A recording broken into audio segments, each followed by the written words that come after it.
जय हिंद दोस्तों, मेरा नाम है वेदश्री त्रिवेदी और हम लोग इस समय पढ़ रहे हैं कॉर्पोरेट अकाउंटिंग। इसमें हमारा चैप्टर चल रहा है issue for feature and re issue of shares. इस चैप्टर से रिलेटेड मैं आपको पिछले 15 वीडियोस प्रोवाइड करा चुका हूं, जिसमें मैक्सिमम चैप्टर से रिलेटेड मैक्सिमम इन्फॉर्मेशन मैं आपको प्रोवाइड करा चुका हूं। प्लेलिस्ट का लिंक डिस्क्रिप्शन बॉक्स में दिया हुआ है, अगर आप आवश्यक समझते हैं तो बाद में जाकर के उसको देख सकते हैं।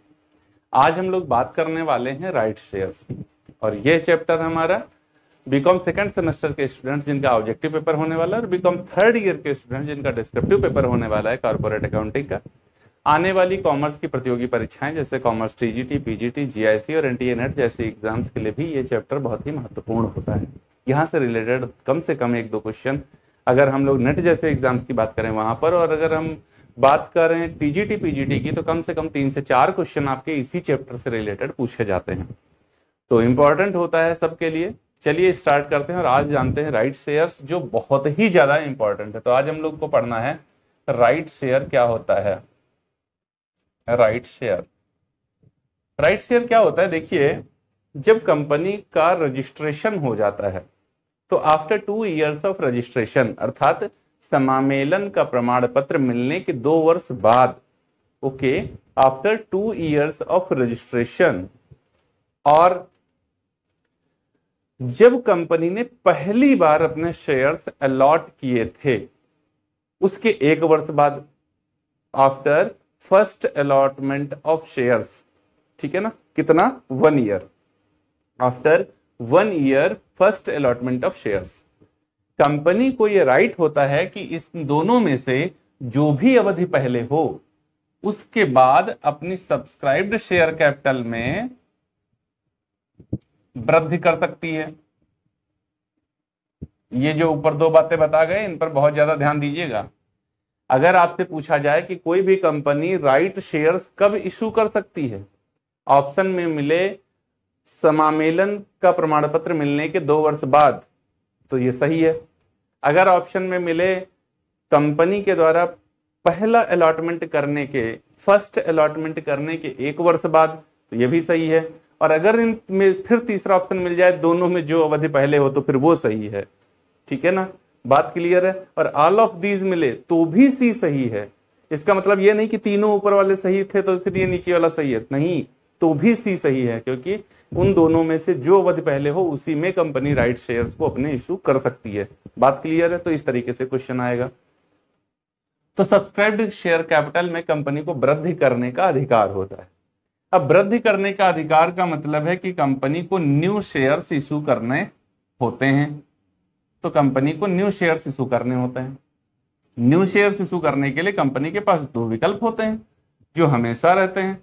एक तो होता है कि पब्लिक के पास चली जाए, मतलब पब्लिक इशू करे, और दूसरा होता है अपने ओल्ड शेयर होल्डर्स के पास जाए और उन्हीं को इशू करे। ठीक है ना?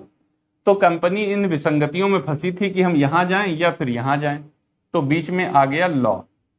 और लॉ क्या कहता है कि जब कंपनी अपनी सब्सक्राइब्ड शेयर कैपिटल में वृद्धि करना चाहेगी, तो इस उद्देश्य के लिए जब शेयर्स इशू करेगी तो सबसे पहले वो अपने ओल्ड शेयर होल्डर्स, मतलब एग्जिस्टिंग शेयर होल्डर्स के पास में ही जाएगी और उनको बोलेगी कि अगर आप शेयर्स हमारे खरीदना चाहते हो तो खरीद लो। तो देखो, यहां पर एक्सेप्टेंस मिलने के लिए कुछ गैप चाहिए। एक आपसे कोई कहे बताओ मेरे साथ दिल्ली चलोगे टहलने, तो क्या तुरंत कह दोगे कि हाँ चलेंगे चलेंगे, या तुरंत कह दोगे नहीं चलेंगे नहीं चलेंगे? आपको कुछ समय चाहिए सोचने के लिए कि क्यों जा रहे हैं हम। ऐसे अनावश्यक तो नहीं चल देंगे कहीं। ये कुछ भी, ये तो एक उदाहरण दिया मैंने, कुछ भी कार्य करने के लिए जब एक व्यक्ति दूसरे व्यक्ति के सन्मुख अपनी भावनाओं को व्यक्त करता है, तो दूसरा पक्षकार पहले पक्षकार को अपनी एक्सेप्टेंस देने, अपनी स्वीकृति देने के लिए कुछ समय चाहता है। तो यहां पर फिर समय की बात आती है। क्या?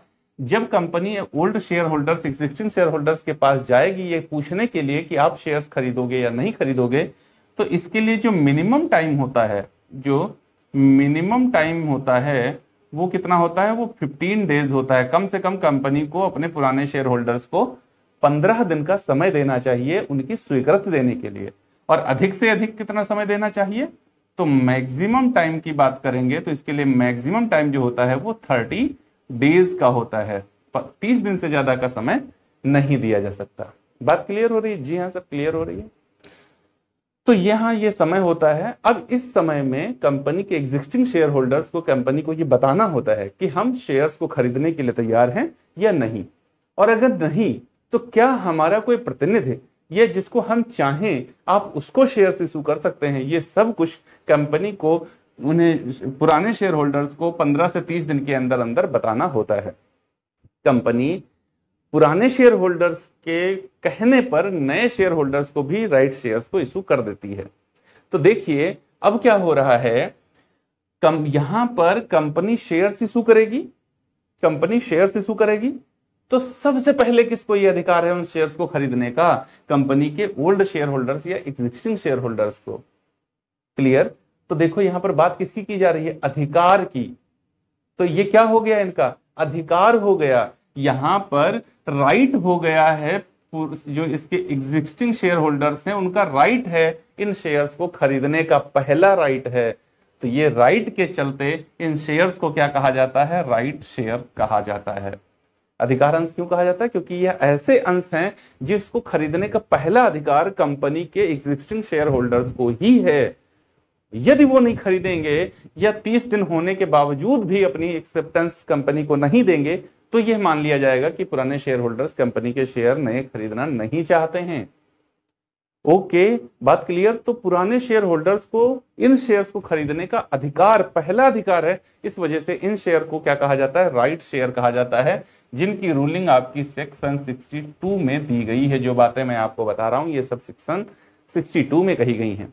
अब बात आती, देखो यहां पर क्वेश्चन क्या बनते हैं? राइट शेयर का तो क्वेश्चन बनता है, ये वाला क्वेश्चन बनता है 2 वर्ष और 1 वर्ष वाला, ये टाइम पीरियड वाला क्वेश्चन बनता है। और एक क्वेश्चन बनता है कंपनी के ऐसे अंश जिनको खरीदने का पहला अधिकार कंपनी के पुराने अंशधारियों को होता है, उन्हें क्या कहा जाता है? राइट शेयर कहा जाता है। ठीक है ना, बात क्लियर है? अब बात आती है कि राइट वैल्यू कैलकुलेट कैसे करेंगे, वैल्यू ऑफ राइट शेयर कैसे कैलकुलेट करेंगे। तो वैल्यू ऑफ राइट शेयर बराबर न्यू शेयर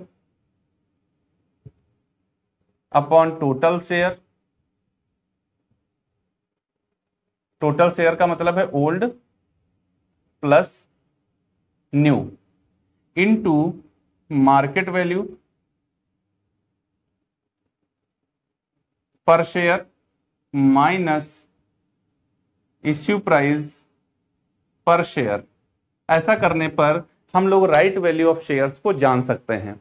ठीक है ना, ये बहुत ज्यादा याद रखना। क्वेश्चन, मैक्सिमम क्वेश्चन, हर एक क्वेश्चन एग्जाम में, कंपटीशन एग्जाम में ऐसा क्वेश्चन पूछ लिया जाता है। ये डिस्क्रिप्टिव में भी इंपॉर्टेंट है, 4 नंबर में पूछा जाएगा, ऑब्जेक्टिव में इंपॉर्टेंट है, इस तरीके का कोई क्वेश्चन आएगा, हर कंडीशन में ये इंपॉर्टेंट है। ठीक है ना, बहुत ज्यादा महत्वपूर्ण होता है। देखो जो न्यू शेयर्स इशू किए जाते हैं, सेक्शन 62 ही बोलता है, अगर जो न्यू शेयर्स इशू किए जा रहे हैं राइट शेयर के आधार पर, वो कैसे इशू करेंगे? क्या हम कुछ ही शेयर होल्डर्स को इशू कर देंगे या सभी को इशू करेंगे?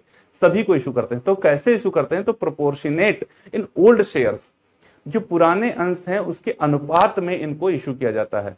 तो कंपनी बोलती है, जैसे मान लो कंपनी कहती है कि जिसके पास में 10 शेयर हैं, कितने? जिसके पास 10 शेयर पहले से हैं उसको हम 4 नए शेयर देंगे। कितना शेयर नया देंगे? 4 नया शेयर देंगे। तो यहां देखो न्यू शेयर क्या हो गया? 4। लेकिन 4 शेयर कब मिलेंगे किसी व्यक्ति को? जब उसके पास में 10 पुराने हों। तो 10 अगर पुराने थे तो 4 नए और आ जाएंगे, तो टोटल कितने हो जाएंगे? 10 + 4। यहां पर क्या लिखा है? Total share old plus new. तो 10 जिसके पास थे उसी को तो 4 मिलेंगे, है ना। तो प्रोपोर्शनेट मिलते हैं, ये अनुपातिक मिलते हैं, ये हो गया। अब मान लो कंपनी में जो शेयर इशू किए जा रहे हैं उनका मार्केट वैल्यू चल रहा है 48 रुपीज। कितना चल रहा है? 48।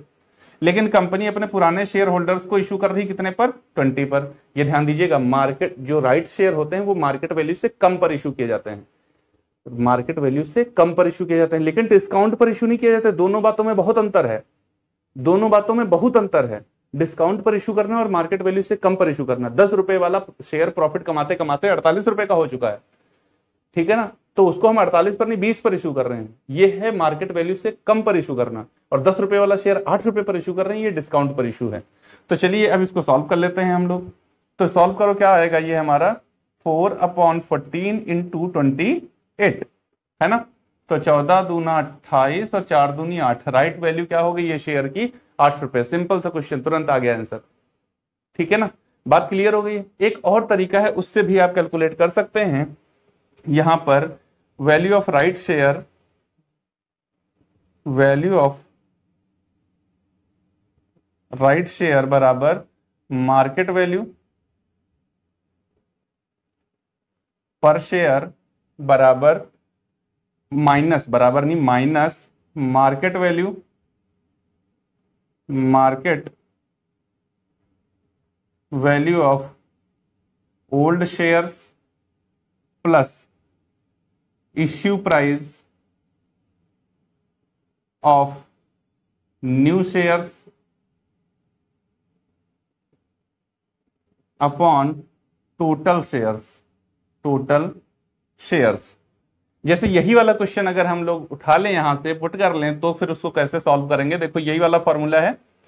तो मार्केट वैल्यू पर शेयर, मार्केट वैल्यू पर शेयर हमारी क्या थी, देखो यहां पर कितनी थी हमारी मार्केट वैल्यू पर शेयर 48 रुपीज, तो यहां हमने ले लिया 48, ठीक है ना, minus market value of old shares, market value of old shares, तो देखो 10 शेयर थे ना पुराने, 10 शेयर थे ना पुराने, तो 10 जो शेयर थे उनका मार्केट वैल्यू था 48 इंटू 10 प्लस जो 4 न्यू शेयर इशू कर रहे हैं उसको कितने पर इशू कर रहे हैं, तो उसको 20 पर इशू कर रहे हैं, प्लस 4 इंटू 20, ठीक है ना, 4 इंटू 20 अपॉन, जब ये ऐसा कर देंगे तो टोटल शेयर कितने हो जाएंगे 14। अब इसको हम लोग सॉल्व कर देते हैं, तो बराबर और 48 माइनस 48 गुणे 10 कितना हो जाएगा 480 प्लस 4 गुणे 20 कितना हो जाएगा 80 डिवाइडेड बाई 14। तो अब इसको ऐड कर लो कितना हो जाएगा ये हमारा, तो 8 8 8 16 और 4 1 5 डिवाइडेड बाई 14, 14 चक्कू 56, ये कितना आ गया 40 आ गया। अब यहां 48 माइनस 40 बराबर कितना आ जाएगा 8। देखो चाहे आप यहां पर देख लो और चाहे यहां पर देख लो, बात एकदम क्लियर हो गई। इस तरीके से राइट वैल्यू आप कैलकुलेट कर सकते हैं। बहुत ही इंपॉर्टेंट है, हर एक क्वेश्चन, हर एक एग्जाम में इस टाइप का क्वेश्चन पूछा जाता है और उम्मीद है बहुत ही आसानी के साथ में आपको इससे रिलेटेड जो इंपॉर्टेंट फैक्ट्स हैं वो पता चल गए होंगे। 4 पॉइंट याद रखिएगा। जब कंपनी का समामेलन का सर्टिफिकेट मिलता है उसके 2 वर्ष बाद, या पहला अलॉटमेंट फर्स्ट इशू होने के 1 वर्ष बाद, दोनों में जो अवधि पहले हो उसमें कंपनी को अपनी सब्सक्राइब्ड शेयर कैपिटल में वृद्धि करने का अधिकार होता है। इस वजह से जो वो नए शेयर्स इशू करती है उन नए शेयर्स को खरीदने का पहला अधिकार कंपनी के एग्जिस्टिंग शेयर होल्डर्स को होता है। इस वजह से इसको राइट शेयर कहा जाता है, क्योंकि इनको खरीदने का पहला अधिकार कंपनी के उन्हीं शेयर होल्डर्स को है। अब इसके बाद बात करते हैं, तो 15 डेज का मिनिमम टाइम पीरियड होता है जब कंपनी के एग्जिस्टिंग शेयर होल्डर्स को ये बता देना होता है कि हम शेयर्स खरीदेंगे या नहीं, और मैक्सिमम टाइम ये 30 डेज का होता है। उसके बाद में राइट वैल्यू को कैलकुलेट करने की ये 2 फॉर्मूले हैं, इनमें से किसी भी तरीके से आप राइट वैल्यू कैलकुलेट कर सकते हैं। उम्मीद है आसानी के साथ आपको चीजें समझ में आ गई होंगी। अगर समझ में आई हैं तो अपनी प्रतिक्रियाएं कमेंट बॉक्स में आकर के हमको जरूर दिया करें और वीडियो को लाइक करें, अपने दोस्तों के साथ में साझा करें। मिलते हैं अपने अगले वीडियो में और वहां पर हम लोग देखेंगे बाई बैक ऑफ शेयर्स क्या होता है। तब तक के लिए जय हिंद दोस्तों।